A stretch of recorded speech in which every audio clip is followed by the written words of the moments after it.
Hello, everybody. Welcome back to Leashed On, a podcast where I'm leashed onto a certain topic for 15 minutes or more. So today I was talking to a buddy of mine, and I think, first of all, one of my favorite things to talk about or express or just have the conversation of is really advice. I do like conversations that require thought, that require some critical thinking skills. I really do like to know that the person I'm talking to has something going on in their brain. And don't get me wrong, I like to have a silly conversation or mess around or sometimes just not be here. But nonetheless, I still really do enjoy deep and grand conversations that require thought. I like to say that the people around me are also people who exhibit that. I would even like to say that my parents are figures who I look up to a lot because of the way that they approach things. Cat cameo number 1. Anyways, I was having a conversation with a buddy of mine, and I kept repeating, "You know yourself best." And that really hit me. Because, he was reaching out to me for almost an answer, but I couldn't provide him an answer because he knows himself best. And alas, what I would do in that situation doesn't mean that it's best suited for him. It's just what I would have done. And I think a lot of people forget that when their friends come to them for advice or when they're giving advice. They kind of forget that everybody is themselves and has their own experiences. Now, this doesn't go to say that there aren't some obvious right things to do or obvious wrong things to do, because even though I'm saying that, some other people's moral compasses are a slightly off a line than what mine is, or maybe yours.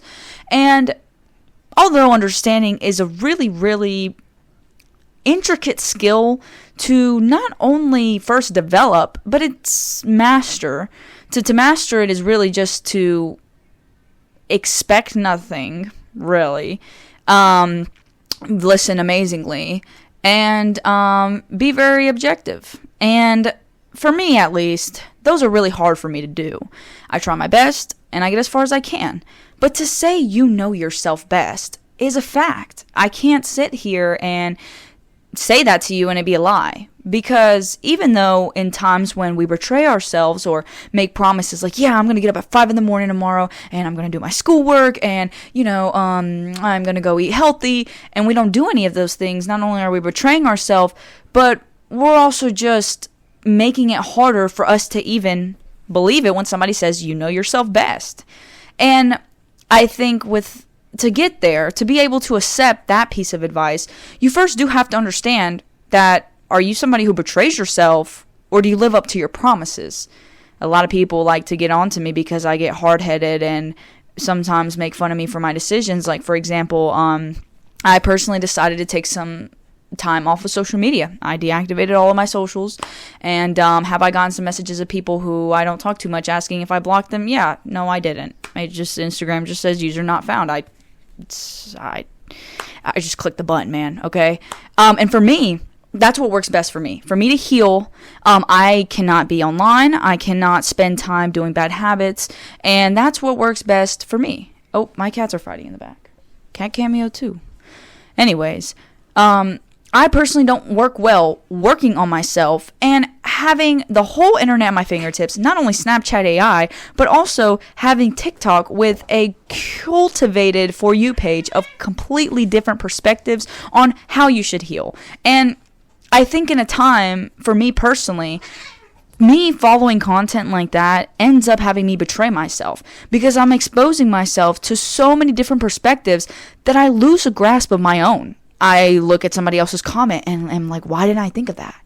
They're so smart. Then I tend to put myself down, not because I hate myself, but just because, oh wow, I see somebody else who had a great idea and I didn't think of it first. Gosh, I must not think that deeply or care about my healing. Could those be thinking patterns I could fix on my own? Yes. But still, being exposed to so many perspectives, at least for me online, conflicts with me wanting to heal. Because I'm looking online and some people are like, freak them, get your revenge, post so they can see it and know what they missed out on. And then I scroll 2 videos down and then it's like, protect your peace. Stop reposting everything you see. Da da da da. And then it's like, oh my gosh, what should I do? It's overwhelmingly there. And for me to ground myself and know myself best, first of all, I have to get off of it. And for me, not that my self-control is bad, but it's like, for me, setting my own timers and knowing the password myself doesn't help. And one time I even tried to sit down and my mom was like, hey, can you please, like, put a password on my phone? And she was like, well, if you ask me, you're going to bug me, and I'm going to tell you because I want you to stop bugging me. And then I was like, well, yeah, right. So I really don't work well with even a little bit of screen time. I do well with cold turkeying, and that's because I know myself best. I approached this conversations with my friends. I was like, yeah, I deleted my social medias and I needed to cold turkey it. And one of my friends, who, they're not wrong, very wise, I love my friend, this one who I'm using as the example, she had told me, she was like, well, you can't just cold turkey things, when you're going through an addiction or something, you can't just instantly cut it out of your life. It's going to be a lot harder, and you're going to have more of an urge to go back. And then I was like, well, yeah, that's when my self-control will actually kick in, when I decide, hey, I want to, I'm not. And for me, cold turkeying, it also includes such as deactivating. I didn't want to look at it on my computer because I had found myself guilty. Okay, I'll delete it off my phone. But then I'd go on my computer. I'd go on Snapchat on my computer. I'd go on Instagram on my computer. I even went on TikTok on my computer. And for me to deactivate my account, it will have to send a login code back to my email, and I'll have to do some verification. And then it's just a big old process that it's like, I might as well go through that process when I'm ready to go back on it. There's no point in me going through that process every day. Like, let's say I want to go watch something right now, reactivate my account, then when I'm done, go back and deactivate it. No, I'm not going to put myself through that cycle. And again, I think things like that also prove a point that it's like, you know yourself best on when you need to stop something. And another thing is that I seen somebody I went to school with, and they had posted an awareness on how smoking is bad for you. And I'm not trying to be rude, but I never would have thought I would have seen a post like that from that person, when if you were to, most people that think about that person, they would associate them as being a stoner. And it wasn't until I seen that person like post how it had messed with their digestive tract and how they had insomnia and how they did it as a coping mechanism at first, and then it just spiraled out. Speak out on the negative effects of it was like, wow. You could look at a textbook, and the textbook will tell you the same thing, but it's for somebody who has been in that environment, has a lot of connections to that environment, speak out about something like that. It's like, it goes back to, yourself best. They can speak out about this experience because they went through it. I could have sat there and, I don't know this person, but been like, hey, you need to stop smoking. It's a really bad addiction, da-da-da-da-da. They know themselves best. If it worked for them, they're going to continue to do it. And that's not my place to say, no, you're wrong. No, it's just what works best for them. Some people might see that post and be like, well, I don't got no digestive issues. I'm going to keep smoking. And that's fine. It's what works best. And I think I've really realized this when changing my perspectives on such things, such as things like addictions, because in reality, too much of anything is bad. And sometimes I get into extremes when I'm like, being judgmental. When I had found out somebody I used to be friends with had kind of went down the path where they started partying all the time and being late all the time. Keep in mind, we took the same rigorous courses, and they'd show up still at class the next day and get their work done. But I had completely misjudged them for being the type of person who went out and had indulged in things such as drinking and smoking. And first of all, they know themselves best. If they can work doing that maybe once a month and then posting about it, having, hey, I'm out. And then coming back to school and acing a test, they know their body best. Maybe they didn't even get blackout drunk. Maybe they had 1 or 2 beers and it wasn't enough to even get them tipsy. They handled it as such. So for me to be a bystander and just see, oh, wow, they're partying. Oh, wow, they're drinking. Therefore, they're addicted. And they are going to turn dumb because of an ick, whether it's alcoholic or a stoneric, whatever it is, they are like now my mind would have associated them as someone who's addicted. But again, things like substances rely on body weight and tolerance and height that perhaps one sip of a beer won't get them drunk. I mean, I've sipped a beer and I have yet to be drunk in my life.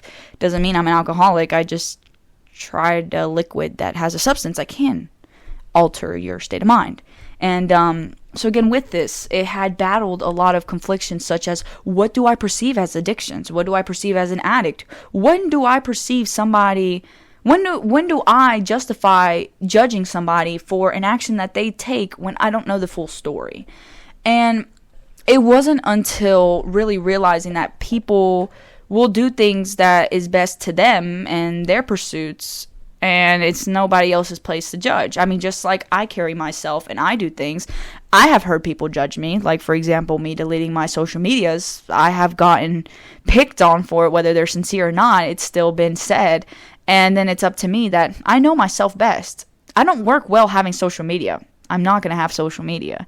If I were to cave into what everybody else is saying, I don't know myself best, and I'm betraying myself. So when the buddy of mine had spoken to me in the whole call, I was kind of just like, you know what, you know yourself best. I realized that I wasn't lying. They do know themselves best. Even though I do agree with them, and I probably would have done the same thing just in my way, for them to be able to realize, hey, this isn't working for me, is all that they needed to do to realize for them to make their next action.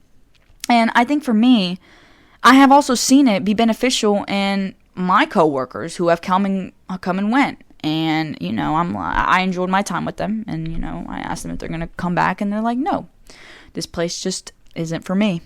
And although they got their, you know, maybe let's say they were an A-star worker, you know, no write-ups, nothing to fuss at. They just didn't want to be there.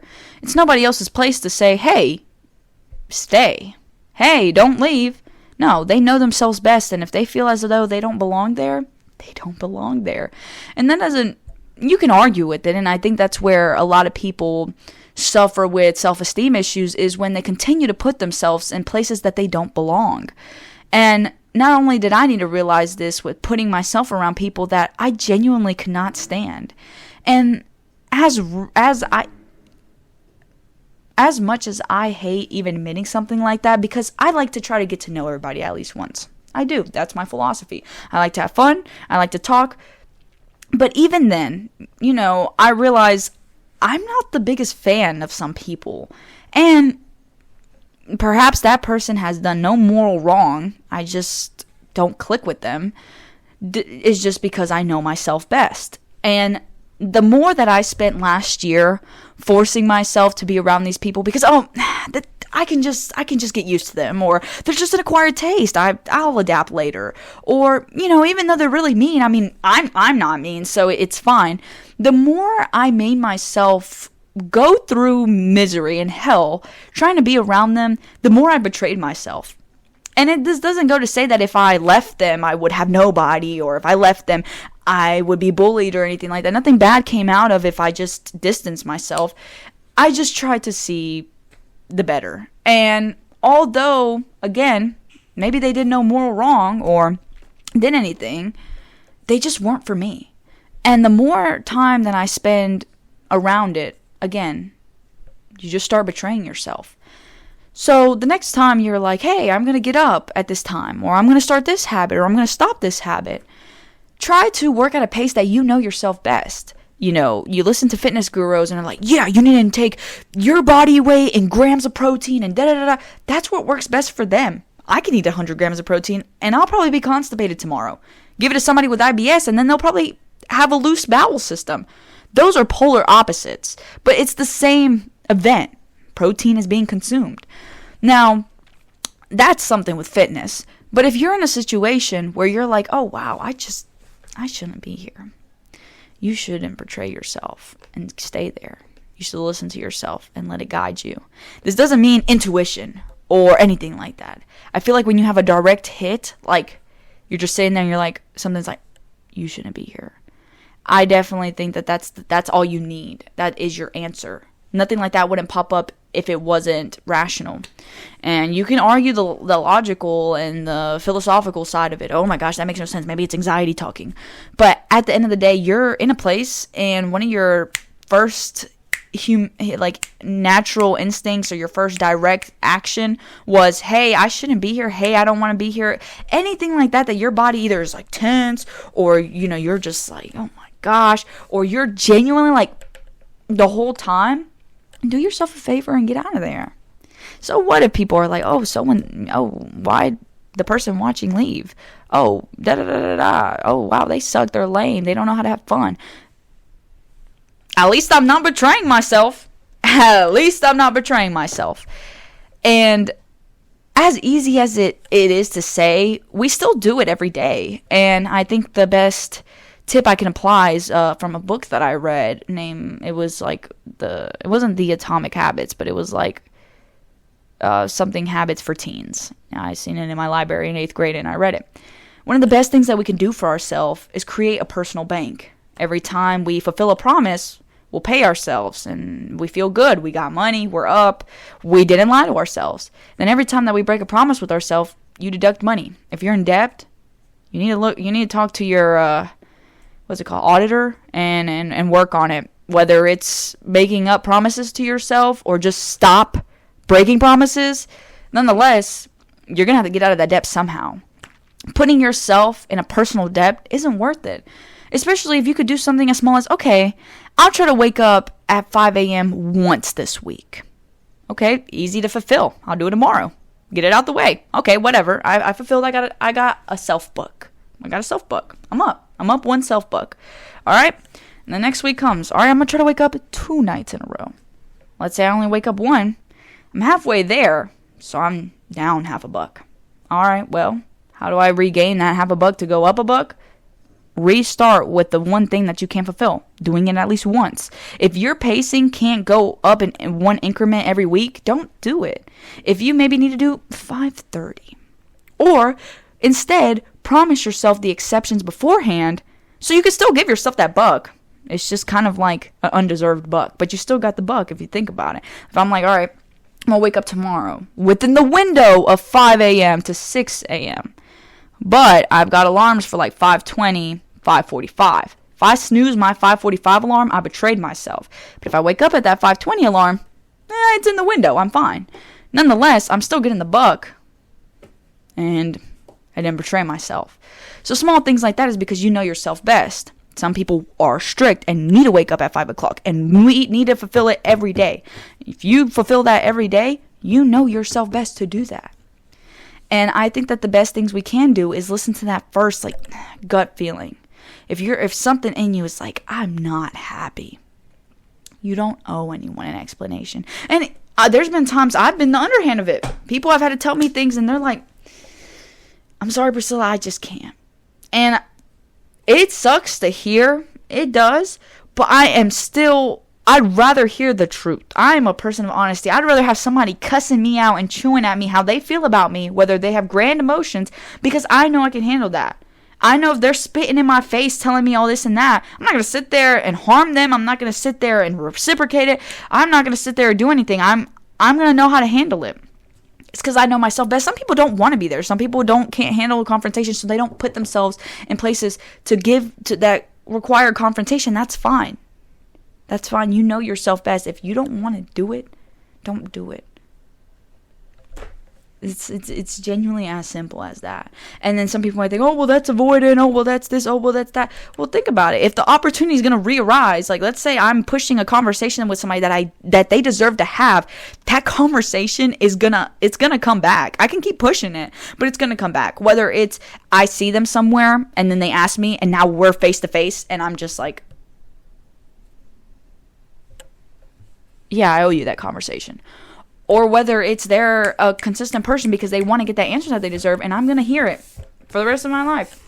And I mean, this had happened with me. There was somebody that in my life who I suppose wanted closure or wanted to know that I'm not sure. But they would call me for multiple nights on a no-caller ID, and sometimes I would answer, and the conversation would be held the times that I answered. The more I postponed it, it came a time where I stopped getting the calls. And that person is doing fine now. And they're doing well. And as proud as I am for them, the more I pushed the conversation, the later I had to have it. So, I want you guys to leave knowing that you know yourself best. You know yourself best. And to fulfill that destiny of knowing yourself best, it starts with not betraying yourself. If you don't want to be friends with somebody, don't force it. Don't keep going through it if you don't want to do it. if you're in a job and you're so miserable waking up, like, I love my job. I'm so excited to wake up and go to work. There hasn't been a day I woke up and I'm like, I do not want to go to work. Because I knew if I had that feeling, I would quit my job the next day. I would put my 2 weeks in after my shift. I'd have to make sure I work. Fulfill my last shift and that next schedule, I don't want to see my name on it. Because they don't deserve a miserable worker. And some people think differently. Oh, well, you need to do anything you can to make money. And that's because they know themselves best. If they can put themselves in a place that they're miserable at least make the outcome of making money because that makes them happy, go for it. But in reality, people who have a purpose and a drive and really do know themselves best can find a job that will make them happy and make the same pay, or if anything more, or even less. And if it makes less, at least they're excited to go to work. At least they would be willing to put overtime to make up for the pay. But nonetheless, you know yourself best. If you're in a relationship and you're like, this just doesn't feel right. This doesn't feel right. And there could be a reason it doesn't feel right. Let's say your love language isn't being met. Their love language isn't being met. Y'all fight all the time. Perhaps your family doesn't like them. Your friends don't like them. They already cheated once. You went back. Whatever it may be. If something in you is just like, this doesn't feel right. This doesn't feel right. Make your plan because you know yourself best. You know what you need to do. You know what you need to do. You just gotta know yourself to go through it. And I'm gonna leave you guys with that. Hope you guys enjoyed, and I'll see y'all next episode.